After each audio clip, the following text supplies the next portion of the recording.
sa inyo na. Meron po, sa unit natin ma'am, meron po tayong ignition key. Ignition key and remote po. Sa remote po natin ma'am, meron po tayong 4 signs na makikita dyan. Meron po tayong makikita kidnap signs, bell signs, unlock signs, and lock signs po. Sa kidlet sign po ma'am, once na nag-double click po kayo, start. Okay. Start po ng unit. Pwede nyo na po siyang gamitin nyo ma'am. Once na papatayin nyo lang po, unlock nyo lang po. And then po, yung bell sign po ma'am, pan-detect po ng unit, once na nagpapark po kayo sa palengke or sa ibang ano po. Okay. Paano siya papatayin? Pan-detect lang po. Hindi, pang-detect para malaman mo nasa yung unit mo. Mamamatay naman po siya kung sa once na. Para alam mo kung saan. Saan. Okay. Ito po naman po yung unlock sign po ma'am. Itong unit po kasi natin, meron po siyang 10 seconds automatic lock po. Nag-automatic lock po yung unit natin ma'am. So, iyaan lang mo siya. Pag nag-automatic lock po yun ma'am, pag ginamit nyo ng ignition agad, kahit nakabukas po yung panel board, hindi po siya gagana. Kailangan i-unlock. Kasi unlock nyo muna po. Yun ang po importante. Unlock nyo muna bago ignition key. Okay po. Lock sign po, hindi po yung activate po ng alarm. Okay. Once na nag-alarm po yun ma'am, mag-unlock po yung ano yan. Automatic lock. Nag-automatic lock po. Magpapatayin po, unlock lock. Okay. Okay po.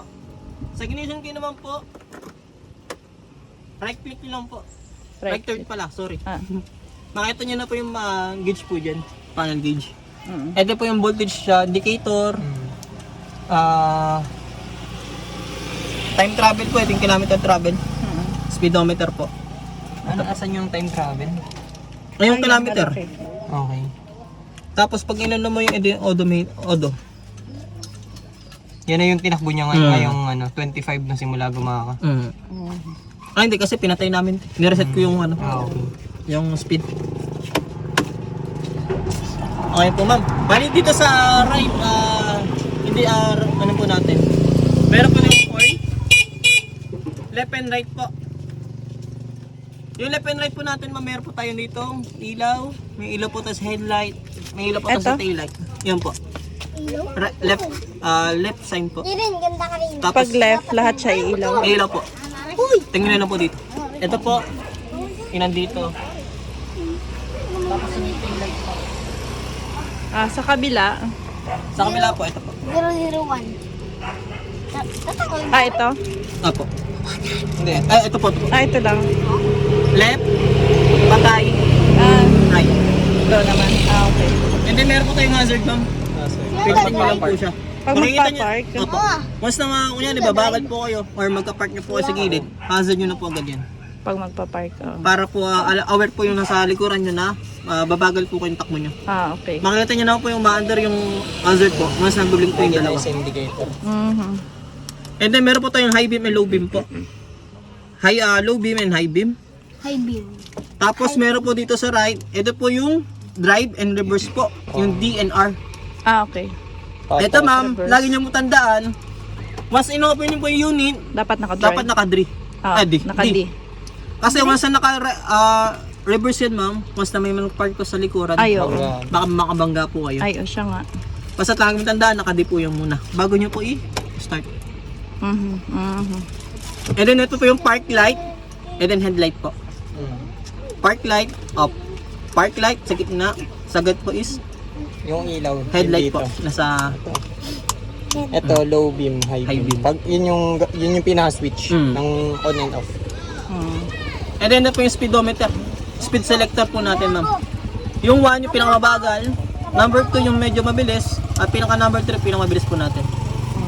And then meron po tayong brake lock po dito. Dalawa po yung brake lock natin. Para pagka nasa uphill, hindi siya Uphill and bubulong. downhill po.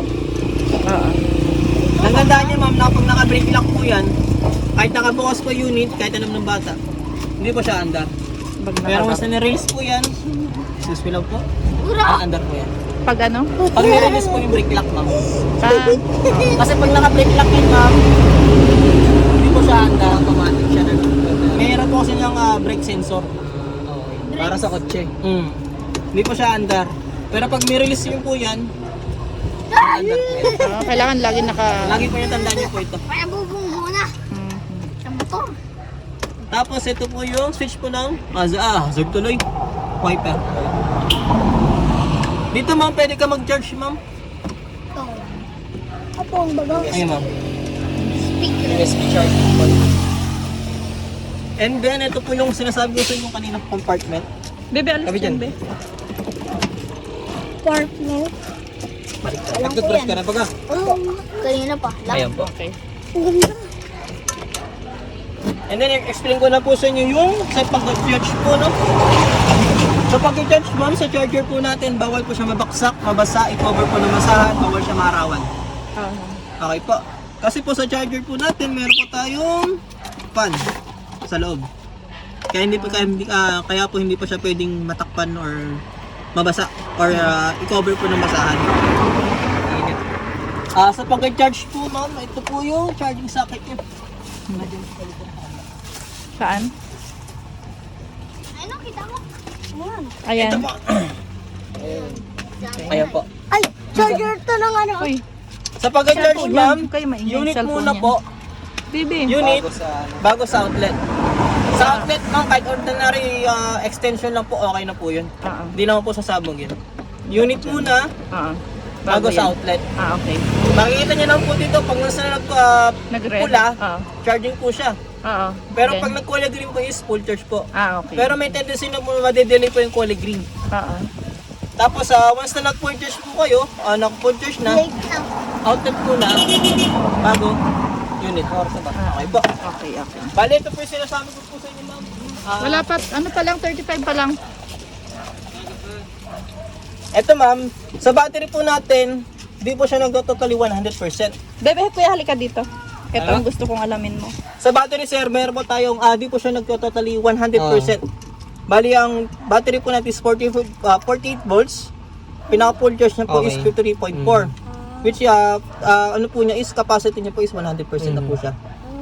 Once na nag-42 sir, drain na po yung battery. drain.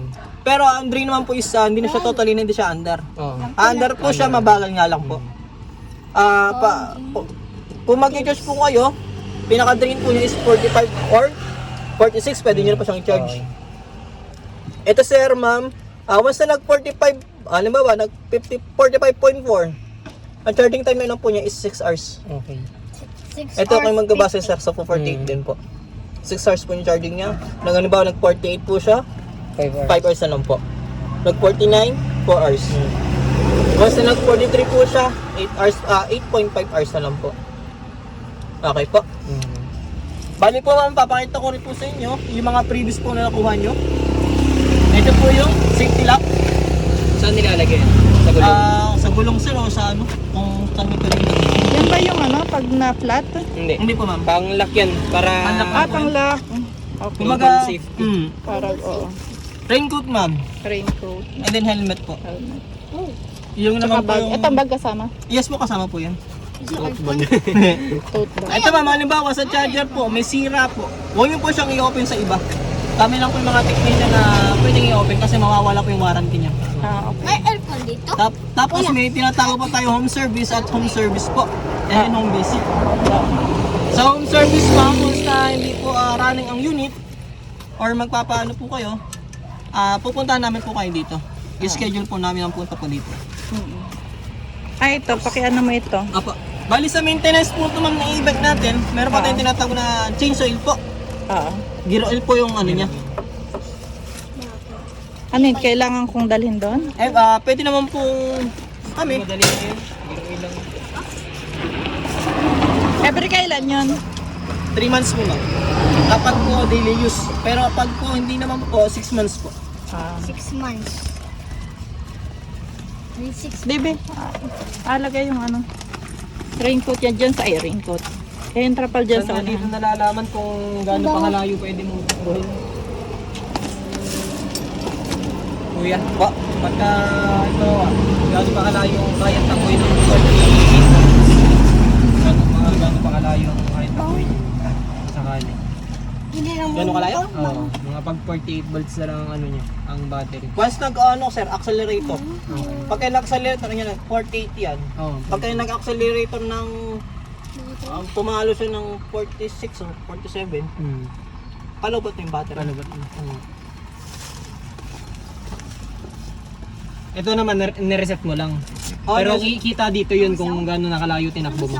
Ito, yung kanina. Ayun. Ipag-open po ng unit po. Ayun na yung, yun na yung tinakbo mo ngayon. Ay po. May palatandaan pa rin.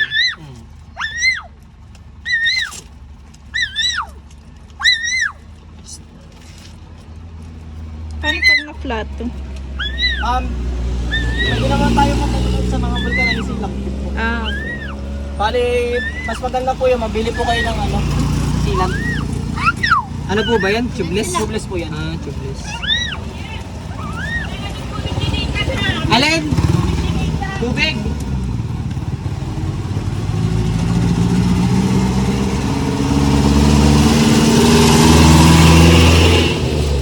Oh, ito ba yan ko? Mamaya, ano mo doon? baby! Ano? Tatawid ha! Tatawid ka ng tawid.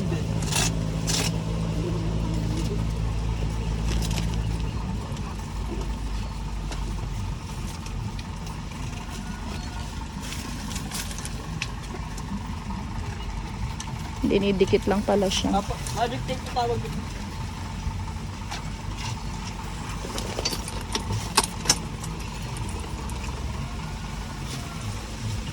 Ayun pang dyan lang sa unahan.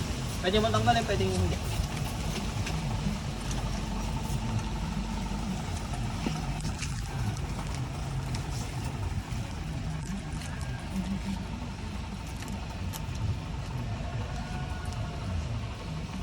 Alin dito ang ilaw ng hazard? Ito. Yung sa taas mo. Taas. Pareho. Ito po. Ayun. Hindi mo pa-flat? Bago-bago. Sa akin may hazard din. Pinalaga mo na dyan. Maganda kayo sa motor, 500 din. Unique. Unique.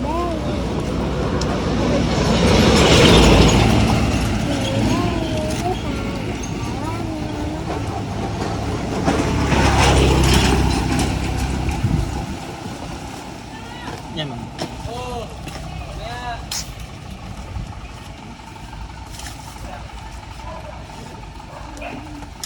Ay, may pasingawan din ano. Yes po. Ay, pag ano. Parang hindi masyadong Hatid mo na ito. Maya, konti. Maga pang konti. Saan kami masakay? Doon sa motor mo. Dito mo, dito. Sa scooter mo na muna. Hindi pa. Dito! Lobat na to, be. I-charge muna natin. Hindi, abot pa yan. 49 volts pa. Hanggang ngayon lang. Oh, malapit naman po yun.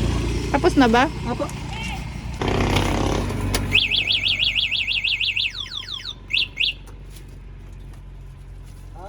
Sorry mo battery ma'am, ito po. Basta gusto nyo pong i-charge sa bahay, Ay, isa-isa lang. tanggalin nyo muna po ito. Ayun. Tapos ito. Ilan ang battery niya? Bali, 4 po. Tagdalawa sila. Nagdala sa loob. Ah, dalawa na yan. Bambot mo na yung kanon. Ah, bayay siya yan. Mabali na naman ito eh. Basta pag i-charge din po, ito muna. Yung nasa kabila? Apo. Kasi ito po kasi sa unit. Pag duduksan nyo muna yung dalawa. Tapos dito po yung charger. Pag sasaksakan yung charger. Alin mo na i-charge? Ito muna po. Unahin nyo muna magkakonect yung dalawa. Ah, i-connect mo na yung dalawa. Tapos Tapos i-charge dito pag sa loob. Kasi po ito yung socket. Pag sa Sa'yo unit, sa unit na lang. Ito yung nasa unit. Nasa sa loob po kayo mag-charge ng bahay. Sa bahay. Dito na. Dito na. Para parehas na lalagyan. Pares mo pala bit-bit yan. Pero pag unit lang. Yan. Pag yun yan, Asal pack. yung gilid. Marinig nyo naman yung beep pag na-activate na yun. Kaso nga lang medyo mabigat. Kaya ang kagandahan po niyan, meron siyang susi. Hindi siya. Uy, baka kay ano?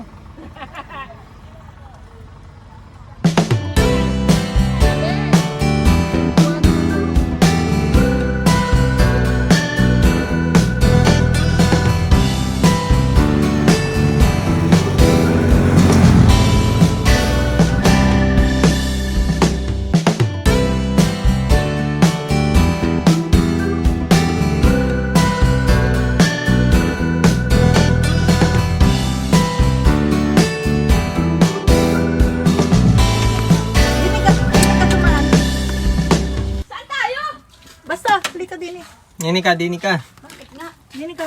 Ay, ako naapuntahan. Saan nga? Magbablog kami ni Lola. Mag-vlog ka muna. Magay ka muna sa vlog ni Lola. Doon sa gangahin. Ay, halika, hatid kita. Hindi po ako, bis. May meeting kaya kami. Ay, siya. Pasang baga kayo. Diyan, nagbablog nga kami ni Lola. Maglakad na kayo. Ako yung makabis. Adaanan kita. Pabalik. Ay, dalawa kami. Nino? Si Jenny. Ay, di kayong dalawa ni Jenny. Oh, ala, sige, sige. Para matesting ng todo. Sige. O, sige na. At ako'y makabihis. Pare, pahiram nga ako ng mamaya. Ba't nag-aurong yan?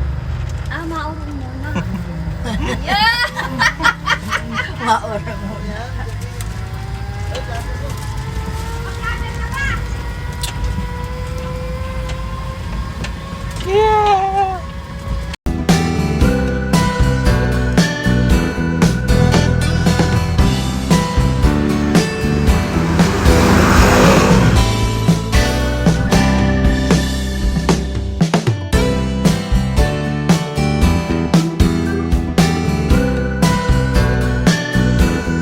Please like, share, and subscribe.